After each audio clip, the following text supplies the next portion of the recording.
June ತಿಂಗಳಲ್ಲಿ ಮುಂಗಾರು ಮಳೆ ಯಾಕೆ ಕಾಣಿಸಲಿಲ್ಲ? ಮುಂದೆ ಭಾರಿ ಮಳೆಯಾಗಿ ಬರುತ್ತಾ? ಇದರ ಹಿಂದಿನ ನಿಜವಾದ ಕಾರಣವೇನು?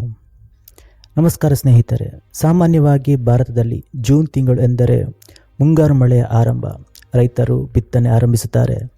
ಜಲಾಶಯಗಳು ತುಂಬಲು ಶುರುವಾಗುತ್ತವೆ. ಬೇಸಿಗೆಯ ಬಿಸಿಲಿನಿಂದ ಜನರಿಗೆ ನೆಮ್ಮದಿ ಸಿಗುತ್ತದೆ. ಆದರೆ ಈ ಬಾರಿ ಹಲವೆಡೆ ಜೂನ್ ತಿಂಗಳಲ್ಲಿ ನಿರೀಕ್ಷಿಸಿದಷ್ಟು ಮಳೆ ಕಾಣಿಸಲಿಲ್ಲ. ಕೆಲವೆಡೆ 2-3 ದಿನಗಳ ಮಳೆ ಬಿದ್ದರೆ ಮತ್ತೆ ದೀರ್ಘ ವಿರಾಮ ಕಂಡುಬಂದಿದೆ.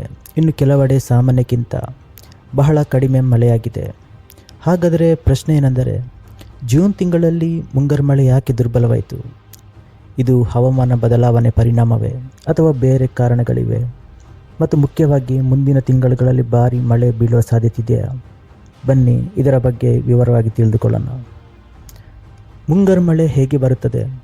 ಭಾರತದ ಮುಂಗಾರು ಮಳೆಯು ಭೂಮಿ ಮತ್ತು ಸಮುದ್ರದ ತಾಪಮಾನ ವ್ಯತ್ಯಾಸದಿಂದ ರೂಪುಗೊಳ್ಳುತ್ತದೆ. ಬೇಸಿಗೆಯಲ್ಲಿ ಭೂಮಿ ಹೆಚ್ಚು ಬಿಸಿಯಾಗುವುದರಿಂದ ಕಡಿಮೆ ಒತ್ತಡದ ಪ್ರದೇಶ ನಿರ್ಮಾಣವಾಗುತ್ತದೆ. ಇದರಿಂದ ಅರಬ್ಬಿ ಸಮುದ್ರ ಮತ್ತು ಬಂಗಾಳಕೊಲ್ಲಿಯಿಂದ ತೇವಾಂಶ ಭರಿತ ಗಾಳಿಗಳು ಭಾರತದತ್ತ ಬರುತ್ತವೆ. ಇವೇ ಮುಂಗಾರು ಮಳೆಯನ್ನು ತರಿಸುತ್ತವೆ. ಹಾಗಾದರೆ ಈ ಬಾರಿ ಸಮಸ್ಯೆ ಏನಾಯಿತು?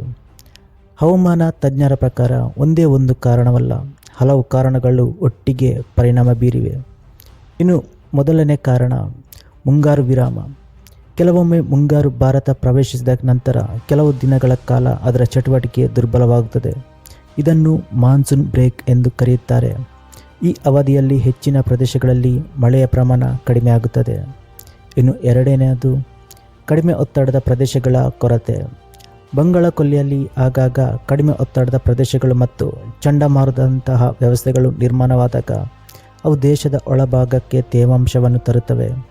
ಈ ಬಾರಿ ಜೂನ್ನಲ್ಲಿ ಇಂತಹ ವ್ಯವಸ್ಥೆಗಳು ಕಡಿಮೆ ನಿರ್ಮಾಣದ ಕಾರಣ ಮಳೆಯು ಕಡಿಮೆ ಆಯಿತು.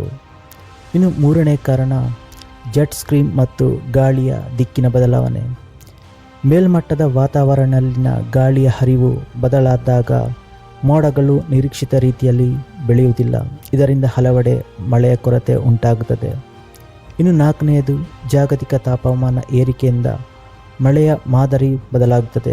ಈಗ ನಿರಂತರ ಮಳೆಯು ಬದಲು ಕೆಲವು ದಿನಗಳ ಅತಿಯಾದ ಮಳೆ ಮತ್ತು ನಂತರ ದೀರ್ಘ ವಿರಾಮ ಕಾಣುವುದು ಹೆಚ್ಚಾಗಿದೆ. ಇನ್ನು ಮುಂದೇನಾಗಬಹುದು? ಹವಾಮಾನ ಇಲಾಖೆಯ ಮುನ್ಸೂಚನೆಗಳ ಪ್ರಕಾರ ಜುಲೈ ಮತ್ತು ಆಗಸ್ಟ್ ತಿಂಗಳುಗಳು ಸಾಮಾನ್ಯವಾಗಿ ಮುಂಗಾರಿನ ಅತ್ಯಂತ ಸಕ್ರಿಯ ಅವಧಿಯಾಗಿರುತ್ತದೆ. ಬಂಗಾಳಕೊಲ್ಲಿಯಲ್ಲಿ ಕಡಿಮೆ ಒತ್ತಡದ ಪ್ರದೇಶಗಳು ರೂಪುಗೊಂಡರೆ ದೇಶದ ಅನೇಕ ಭಾಗಗಳಲ್ಲಿ ಉತ್ತಮ ಮಳೆಯಾಗುವ ಸಾಧ್ಯತೆಯಿದೆ.